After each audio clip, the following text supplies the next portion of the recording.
2 years ago, Michael met Tiffany, and she says he's the sweetest man in the world and would never hurt anyone. But Michael is a registered sex offender for life for the attempted rape of a 3-year-old girl. He claims he's completely innocent of this heinous crime and was forced into taking a plea. And Tiffany believes him.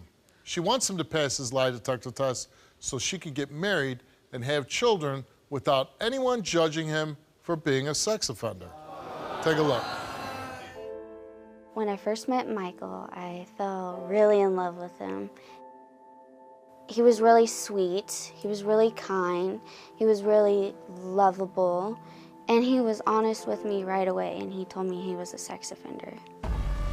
People call Michael like a monster, how disgusting he is, how terrible he is, and how dishonest he is, and he's not that person that people say he is. We're engaged, and me and Michael can't even live together, and it's all because of the false accusation. I want to marry him, I want to be able to have kids with him, and I want him to be able to go to the kids' events and you know, stand in front of everybody and say, you know, I'm their dad, and not be scared about that he's a sex offender. When Michael clears his name, I want everybody to see who he truly is and not the sex offender that everybody thinks he is. Honestly, there's no possible way that Michael could fail because I know Michael didn't do it, and he needs his name cleared. It's affected me a lot because I had to take over Michael's baggage. You know, getting embarrassed looks like, well, why are you with somebody who's like that? Why aren't you with somebody who's normal? And it's because I love Michael. And I know he didn't do what people say he did. He's not a sex offender. The man that Michael is he's really caring. He's kind to people. He wouldn't do that stuff. He wouldn't be a sex offender. He's not. Michael was my knight in shining armor. He did save me from a terrible, terrible thing happened to me. And he got me out of it. He saved me. And that's the person Michael really is. I had an altercation with a family member. Well, it's been going on for years, the altercations, but she, I guess, just got fed up and accused me of doing something to a person under 14 years of age, a minor. DCF ended up calling me, and I had to end up going and taking an interview. And they gave you a lie detector test whether you sexually assaulted a child? Right. And you failed? Yes, sir. Was the child ever taken to a hospital? 6 months after my arrest, which I don't understand why they waited so long, because I'm in fear that the person that has her now may have actually done this to make it look like that I did it, but she had bruises all over and her hymen was broke. And I could not understand. So there was a lot of physical evidence that somebody did something to her. Right, right. But then you decided to take a plea. Yes, I was forced. Over a year and a half time being in the county, I had 3 different judges, 3 different county prosecutors, and 3 different court-appointed attorneys. And my last attorney told me, he says, there's really nothing I can do with this. He said, if you take this to a trial, he said, I don't think I can help you in any way. And I tried to explain to him, there's no evidence against me. You know, I mean, really. Well, he said. And what did he say? He said, well, in these cases, you can't, it's really hard to prove either way because it's kind of a he said, she said right, type so thing. wouldn't you then, as an innocent man, say, well, I'm taking my chances?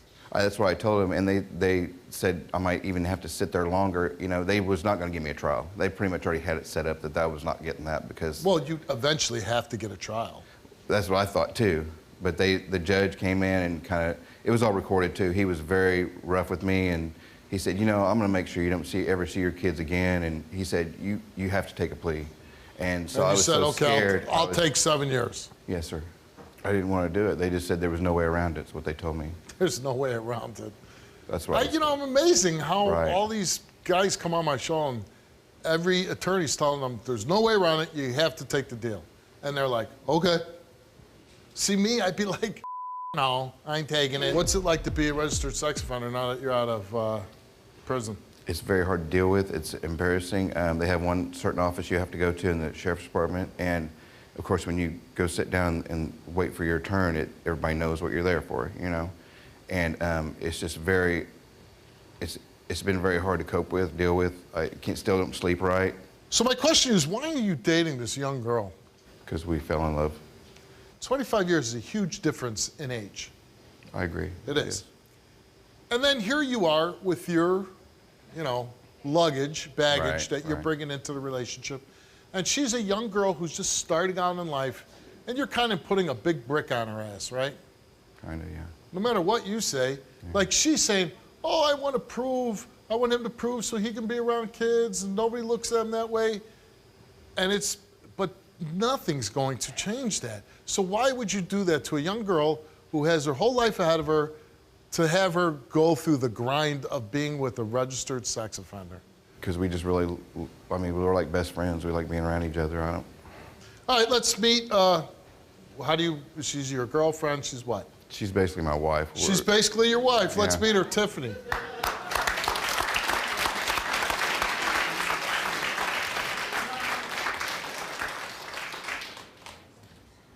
I'm happy to be here with you, Michael, but you need to prove your name, because I don't think I can take your baggage anymore.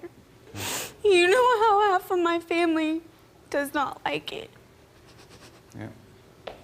Question number one, why are you with Michael?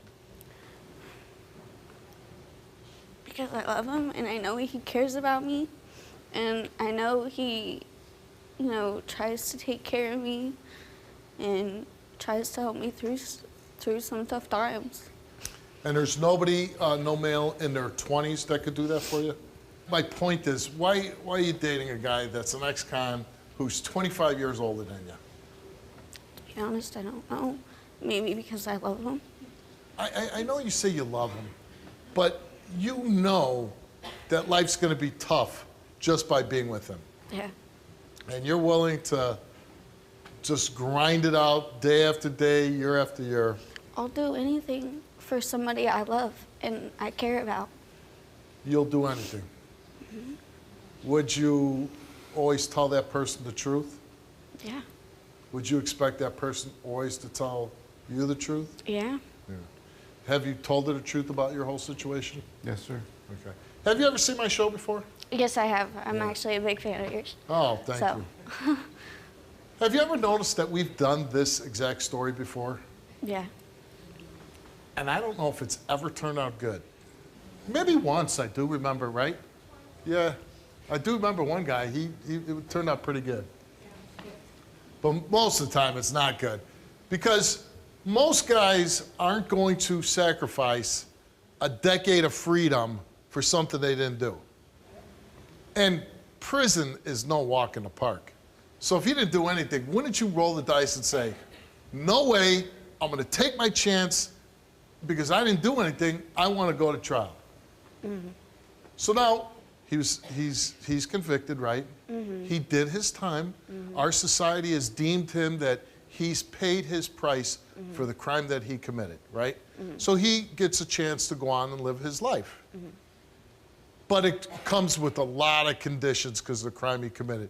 Can't be around kids. You can't move so close to a school. You got to register. You got to let the government know where you're at all times, right? That's got to be a big pain in the ass, right? It is. Right.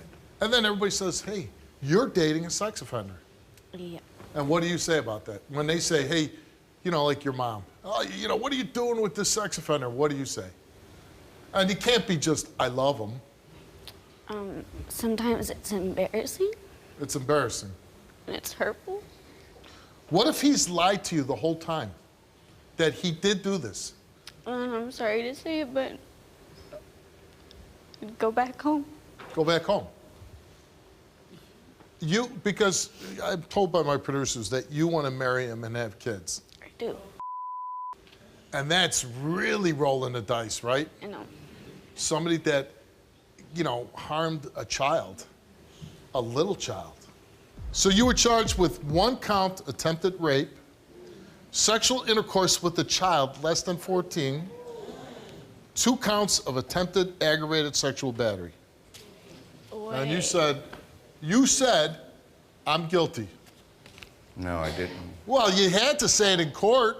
Are you lying about that?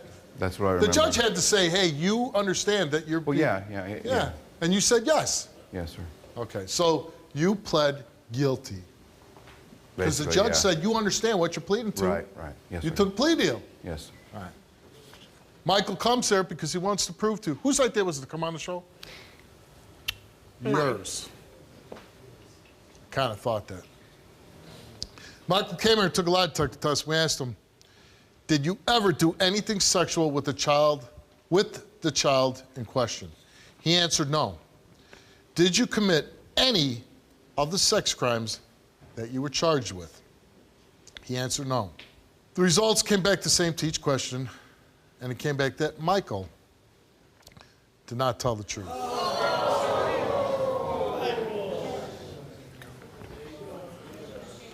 Hold on, please. I know this is very hurtful for you right now, and I know this has got to be tough for you to take. He was around my cousin, my baby cousin. He was around my cousins and my nephew. But who Why would you lie to me? But who allowed that to happen? anything. Who allowed that to happen? With people around, I'm allowed to be around them. That's what I was told. What do you want to say to him? And she knows that too. I don't know what to say to you right now. I really don't. And that's over then, that's fine. What did you just say? If she wants it to be over, that's fine. I'm not trying to, I just care about her and I'm not trying to do anything Why bad to her. wouldn't you tell her the truth to begin with? I have not lied about anything. Do you believe that statement? I don't know what to believe. I really don't. He's got it stuck in my head, so I don't know what he says to believe. What I stated earlier, you know, society has decided he served his punishment, but when you commit a crime like this, you know, he pled guilty to it. He failed lie detector tests when the police gave it to him back when this crime was being investigated. He comes here, which I think is the most reliable lie detector test in the country, and he fails it, and he fails it badly. But he's a free man, and he can walk about and do what he wants. But why in the world would you want that for you and your kids? I wouldn't. I wouldn't turn my back for two seconds. If this guy was around my neighborhood, I would never turn my back on this guy. Never. What do you want to do? When we get back, you're getting your stuff, and you're going. Good luck, Rick. I'm sorry, but it's best to know the truth.